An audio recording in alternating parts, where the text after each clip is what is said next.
سورہ آل عمران کی 17 آیتوں کا خلاصہ پیش کیا۔ ابھی اپنے سامنے 8ویں آیت ہے۔ اس آیت کریمہ کے نزول کا پس منظر کیا ہے؟ تو مفسرین کرام ارشاد فرماتے ہیں کہ علماء یہود میں سے دو مدینہ طیبہ حضور صلی اللہ علیہ وسلم کی بارگاہ میں حاضری کے لیے چلے۔ جب مدینہ طیبہ آئے تو آنے کے بعد انہوں نے مدینہ طیبہ کے اوصاف کو دیکھا، خوبیوں کو دیکھا، صفتوں کو دیکھ کر کے پہچان لیا کہ نبی آخر الزمان صلی اللہ علیہ وسلم کی ہجرت گاہ یہی ہے جو تورات میں ہم نے پڑھی ہے۔ اس کے بعد جب اوصاف کو دیکھ لیے، یقین ہو چلا، تو وہ حضور صلی اللہ علیہ وسلم کی بارگاہ میں پہنچے، اور پہنچنے کے بعد ان لوگوں کو نے آقا علیہ السلام کو جیسے ہی دیکھا فوراً پہچان لیا کہ یہی نبی آخر الزمان۔ دیکھتے ہی پہچان لیا، کیونکہ جو اوصاف ان لوگوں نے پڑھ رکھے تھے سارے اوصاف حضور کے اندر پائے گئے۔ تو جیسے ہی دیکھا سلام کیا، فوراً حاضر خدمت ہوئے اور جاتے ہی پوچھا کیا آپ کا نام محمد ہے صلی اللہ علیہ وسلم؟ حضور نے فرمایا ہاں میرا ہی نام محمد ہے۔ تو کہا کیا آپ کا نام احمد ہے؟ حضور نے فرمایا ہاں میرا ہی نام احمد ہے۔ اس کے بعد ان لوگوں نے کہا ایک ہم آپ سے سوال کریں گے، اگر آپ سوال کا جواب دے دیں تو ہم آپ کا کلمہ پڑھ کر آپ کی غلامی میں داخل ہو جائیں۔ حضور صلی اللہ علیہ وسلم تو سوال کا جواب دیتے ہی رہے۔ آقا علیہ السلام نے ارشاد فرمایا بتاؤ کیا سوال ہے تمہارا؟ ان لوگوں نے کہا ہمارا سوال یہ ہے کہ بتائیے قرآن کے اندر سب سے بڑی گواہی کیا ہے، اور تمہارے دین میں کون سی سب سے بڑی گواہی؟ حضور خاموش ہوئے، اور جب مصطفیٰ خاموش ہوتے تو رب کا پیغام آتا ہے۔ مصطفیٰ کی خاموشی اس بات کی دلیل ہے کہ پیغام آنے والا ہے، یہ نہیں کہ آقا کو معلوم ہے۔ مصطفیٰ کو تو وہ معلوم ہے جو ہمیں معلوم ہے۔ انہیں کلام کرنا خاموشی پر سوائے احمقانہ کلام کے اور کچھ نہیں ہو سکتا۔ حضور صلی اللہ علیہ وسلم خاموش رہے، بلبل سدرہ جبرائیل آ گئے، اور حضور کی بارگاہ میں کئی طریقے کی وحی آتی تھی، کئی لوگ لے کے بھی آتے، کبھی اللہ تبارک و تعالیٰ نے بلا کر کے معراج کی رات اور فرمایا فَأَوْحَى إِلَىٰ عَبْدِهِ مَا أَوْحَى، اپنے قرب میں بلایا تو رب نے جو چاہا اپنے محبوب کو وحی عطا فرمایا، جو چاہا، سیپریٹ رکھا نا معاملہ اس کو بتانے کا۔ یہ تو عاشق و معشوق کا معاملہ ہے، خالق و محبوب کا معاملہ ہے۔ تو کبھی اللہ نے بلا کے، اور کبھی جبرائیل کو مسافر کی شکل میں یا دحیہ قلبی کی شکل میں یا کسی اور کی شکل میں بھیجا، وہ لے کر کے آئے، اور کبھی ملکوتی شکل میں بھی آئے، ملکوتی شکل میں بھی آئے، اور کبھی آتے اسرافیل بھی وہی لے کر کے آئے۔ تو آتے جبرائیل علیہ السلام آقا علیہ السلام کی بارگاہ میں وہی لے کر کے آئے، اور فوراً گنگنانے لگے شہید اللہ انہ لا الہ الا ہو والملائکۃ واولو العلم قائما بالقسط لا الہ الا هو العزیز الحکیم۔ آقا علیہ السلام نے ان دونوں یہودی علماء کے سامنے جیسے ہی نہ اس آیت کو پڑھا، دونوں کلمہ پڑھ کے مشرف اسلام کو۔ سب سے بڑی گواہی یہی ہے کہ اللہ ہی لائق عبادت ہے، اللہ ہی لائق عبادت ہے۔ کس نے گواہی دی؟ تو اللہ تبارک و تعالیٰ فرماتا ہے پہلے خود اللہ نے ہی گواہی دی۔ کیسے گواہی دی؟ اللہ تعالیٰ نے دلائل قائم کیے، آدمی کو عقل سلیم سے نوازا کہ دماغ دوڑائے اور غور کرے کہ عبادت کے لائق وہی ہو سکتا ہے جو ساری کائنات کو بنانے والا ہے، اور جو ساری کائنات کو بنانے والا ہے وہی خالق، وہی معبود ہے، وہی لائق عبادت ہے۔ تو اللہ نے عقل سلیم سے نوازا، قرآن مقدس میں دلائل سے نوازا، اور مصطفیٰ جان رحمت کے فرمودات کے دلائل سے بھی نوازا ہے نا۔ بہرحال تو پہلی گواہی اللہ تعالیٰ کی گواہی، دوسری گواہی اللہ تعالیٰ نے ذکر فرمائے فرشتوں کی گواہی۔ فرشتوں نے گواہی دی، آگے جبرائیل کا اللہ ایک ہے، فرشتوں کی گواہی، فرشتوں نے گواہی دی۔ تیسری گواہی علم والوں کی گواہی، اس میں اللہ تبارک و تعالیٰ نے عام رکھا۔ علم والے کون؟ تو کہا نبی جتنے ہوتے سب عالم ہی ہوتے، عالم ہی ہوتے، کیونکہ غیر عالم ہو ہی نہیں سکتے یار، ان کو خود ہی مسئلہ نہیں معلوم ہے، دوسرے کیا بتائیں گے؟ تو نبی تو وہ ہوتے ہیں جو عالم ہوتے ہیں، ان پڑھ کبھی نہیں ہوتے، سمجھ میں آیا نا؟ ان پڑھ کبھی نہیں ہوتے۔ جی اس پہ ایک بات بتا دیں، لوگ امی کا ترجمہ ان پڑھ کرتے معذرت، میں کہتا ہوں جنہوں نے بھی امی کا ترجمہ ان پڑھ کیا ہے ان سے بڑا ان پڑھ پوری دنیا میں کوئی نہیں پایا جاتا۔ کیوں؟ اس لیے کہ سوچے جاہل آدمی ہم جیسے لوگ، کچھ نہیں آتا جاتا، آقا علیہ السلام کی حدیثوں کو پڑھنے لگے تو مولانا اور عالم صاحب کہا گیا۔ جس کے فرمان کو جاہل پڑھ کر کے عالم بن جاتا ہے تو سوچو وہ پیغمبر اللہ تعالیٰ نے اس کو کتنا پڑھا لکھا کر ہمارے درمیان جلوہ گر فرمایا ہے نا؟ الرحمن علم القرآن، ارے دوسروں کو تو انسان پڑھاتا ہے لیکن مصطفیٰ وہ ہیں جن کا استاد خود رب کائنات ہے۔ اعلیٰ فرماتے ایسا امی کس لیے منت کشے استاد ہو، کیا اس سے کافی ربک الکرم نہیں؟ بہرحال تو امی ترجمہ کرتے ہیں ان پڑھ معاذ اللہ، لیکن اب آپ لوگ سن لیں، اس سے پہلے شاید بتا چکا ہوں، پھر سے ایک بار ریپیٹ کر دیتا ہوں، یہ چیزیں ریپیٹ کرنا چاہیے کیونکہ تکرار حفظ کے لیے بھی مفید ہے۔ امی کا معنی ہوتا ہے در حقیقت ام القرى والا، مکے کا نام کیا ہے؟ ام القرى، قریہ کی جمع ہے قرى، ام القرى۔ ٹیچر لوگ سامنے اب کیا بتانا چاہتے؟ ام القرى، تو اس کی نسبت کرتے ہوئے سرکار کو امی کہا جائے۔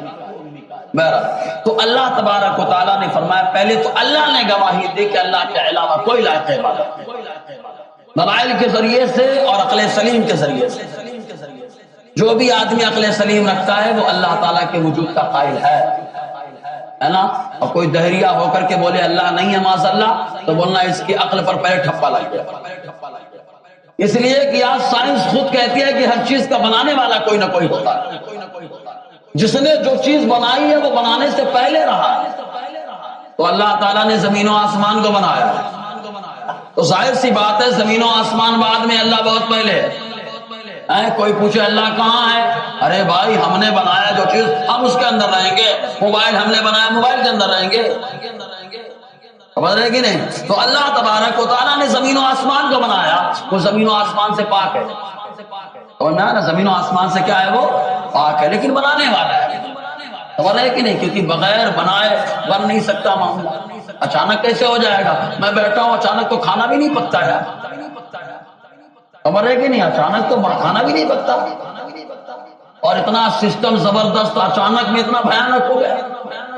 کوئی نہ کوئی تو بنانے والا ہے یار، جو بنانے والا ہے وہی ہے جس کا ہم لوگ جس کو ایک مانتے ہیں، اور وہ ہے جسے ہم خدا کہتے ہیں، اللہ کہتے ہیں، ہے نا؟ دوسری گواہی اللہ تعالیٰ نے فرشتوں کی رکھی۔ فرشتے تو معصوم ہوتے ہیں، لیکن معصوم ہوتے ہیں نا، معصوموں کی بات ماننے کا، لیکن بچے معصوم نہیں ہوتے، یاد رکھو، بچے غیر مکلف ہوتے ہیں۔ کیا ہوتے ہیں وہ؟ غیر مکلف۔ 12 سال سے کم بچہ ہے، 9 سال سے کم بچی ہے، تو کیا ہے وہ؟ غیر مکلف، معصوم نہیں۔ معصوم خالی فرشتے اور انبیاء کی جماعت، اللہ نہیں بنا۔ تو فرشتوں کی گواہی۔ تیسری گواہی علم والوں کی گواہی۔ ایک چیز اور بتا دیں، اس آیت کریمہ کی فضیلت کیا ہے؟ اس آیت کریمہ خالی اس آیت کریمہ، ایک روایت میں آیا دیلمی کے اندر، امام دیلمی فرماتے ہیں کہ جب اللہ تبارک و تعالیٰ نے سورہ فاتحہ، آیت الکرسی اور یہ آیت کریمہ نازل فرمانی چاہی تو یہ اللہ کے عرش سے لپٹ گئی، اور رب کی بارگاہ میں انہوں نے عرض کیا مولا تو مجھے ایسوں پہ اتار رہا ہے جو گناہ کریں گے؟ اللہ تبارک و تعالیٰ فرماتا ہے مجھے میری عزت و جلال کی قسم میں ایسوں پر اتارنا ہوں، گناہ تو وہ کر دیں گے لیکن جب تمہیں پڑھیں گے ہم ان کو 4 نعمتوں سے مالا مال کریں گے۔ پہلی نعمت یہ کہ اللہ تعالیٰ فرماتا ہے وہ گناہ تو کریں گے لیکن تمہیں پڑھ لیں گے تو ہم ان کے سارے گناہوں کو معاف کر دیں گے۔ دوسری نعمت یہ کہ اللہ تعالیٰ فرماتا ہے گناہ معاف کرنے کے ساتھ ساتھ جنت الفردوس میں اعلیٰ مقام عطا فرما دے گا۔ تیسرا فائدہ اللہ تعالیٰ تیسری نعمت کا ذکر فرماتا ہے کہ ان پر مسلسل 70 مرتبہ نظر رحمت سے میں نظر فرمانے والا ہوں۔ یعنی رحمت کی نظر اللہ ڈالے، اس سے بڑی بات کیا ہو سکتی ہے؟ نظر رحمت کرنے والا ہے۔ چوتھی نعمت یہ کہ اللہ تعالیٰ فرماتا ہے جنت الفردوس میں مقام تو ملے گا لیکن تمہیں پڑھنے والے کو 70 درجے بلندی بھی عطا کر دوں گا۔ یہ اتنی زبردست آیت ہے کہ الحمدللہ ہم نے پڑھ بھی لیا، سن بھی لیا، اب تو تفسیر سننے کے لیے تیار ہے۔ الحمدللہ کریم آیت اور روزانہ شام میں اس آیت کریمہ کو پڑھنا ہے۔ امام اعمش فرماتے ہیں کہ حضور صلی اللہ علیہ وسلم نے فرمایا جو بندہ اس کو پڑھنے کے بعد اللہ کی بارگاہ میں امانت کے طور پر پیش کرتا ہے، یہ اے اللہ کہ میری امانت تیرے حوالے ہے، تو حضور نے فرمایا روضے محشر اللہ تعالیٰ فرمائے گا میرے فلاں بندے نے میری بارگاہ میں ایک امانت پیش کی ہے، آج میں اس کی امانت کو وعدے کے طور پر واپس کروں۔ تو اللہ تبارک و تعالیٰ وعدے کے طور پر واپس کرے گا تو اس کے صدقے میں اللہ تعالیٰ جنت میں ٹھکانہ عطا فرمائے گا۔ اتنی زبردست یہ آیت کریمہ ہے، تو قرآن کی اور آیت یار کمال کی ہے، پورا قرآن ہی کمال ہے، پورا قرآن ہی کمال ہے کیونکہ مصطفیٰ کا معجزہ ہے، اور جب معجزہ ہوتا ہو تو کمال ہی کمال ہے نا۔ اور اللہ کی قدرت کا ظہور بھی ہے کہ اللہ کا کلام بندوں کے سامنے بندہ پڑتا ہے، بہت بڑی بات ہے جی۔ اس کے علاوہ اور بہت ساری اس کی فضیلتیں آئیں، سنیں اللہ تعالیٰ کیا فرماتا ہے، شہید اللہ، اللہ نے گواہی۔ اے بابا اللہ گواہی دیتا ہے کہ فیصلہ کرتا ہے؟ دیکھو کورٹ میں جو گواہ ہوتا ہے وہ الگ ہوتا ہے اور جو جج ہوتا ہے وہ الگ ہوتا ہے۔ تو اللہ گواہی دینے والا ہے کہ اللہ فیصلہ کرنے والا ہے؟ بولیے نا، اللہ فیصلہ کرنے والا ہے تو گواہی پھر کیسے؟ تو اس کا جواب مفسرین بڑے اچھے انداز میں دیتے ہیں، کہا بادشاہ، یہ آج کے کورٹ کو مت دیکھو، بادشاہی دور کو دیکھو، بادشاہ اپنی نظروں سے دیکھ لیتا ہے تو خود ہی گواہی بھی دیتا ہے، خود ہی فیصلہ بھی کرتا ہے۔ تو اللہ تبارک و تعالیٰ تو حقیقی بادشاہ ہے، تو وہ گواہی بھی دے رہا ہے، فیصلہ بھی فرما رہا ہے، وہ حقیقی بادشاہ۔ تو شہید اللہ، اللہ نے گواہی دی اس بات کی انہ لا الہ الا ہو، کہ اس کے علاوہ کوئی لائق عبادت، اس کے علاوہ کوئی، اچھا ہمارے ترجمہ یہ بھی کیا جاتا ہے اس کے علاوہ کوئی معبود نہیں۔ معبود کا معنی تو جس کی پوجا کی جائے، تو لوگ بہت معبود بنائے بیٹھے ہیں، بنائے بیٹھیں گے نہیں بنائے بیٹھے، جس کو مانے اس کو بنائے بیٹھے ہیں، پتھر پتھر لکڑی پکڑی کیا کیا نہیں بنا ڈالے، ان کا بس نہیں چلتا، نہیں سب ان کے علاوہ سب معبود ہی معبود ہوتے ہیں۔ لیکن الحمدللہ اللہ کا کرم ہمارے اوپر ایسا ہے کہ اس نے ہم کو اس قابل بنایا کہ ہم لوگ اگرچہ اللہ کو نہیں دیکھتے ہیں لیکن یہ ہمارا عقیدہ ہے، ہمارا اللہ دیکھتا ہے، اسی کی عبادت کرتے ہیں، ہمارا اللہ دیکھتا ہے جی۔ تو اللہ نے گواہی دی کہ اللہ کے علاوہ کوئی لائق عبادت نہیں، والملائکہ، اور فرشتوں نے گواہی دی۔ معلوم ہے اللہ تبارک و تعالیٰ الگ الگ چیزوں سے فرشتوں کو اکثر پیدا کرتا ہے، اکثر ہم لوگ سمجھتے ہیں کہ بس اللہ نے بس مختصر سے فرشتے، نہیں، بہت فرشتوں کو پیدا کیا۔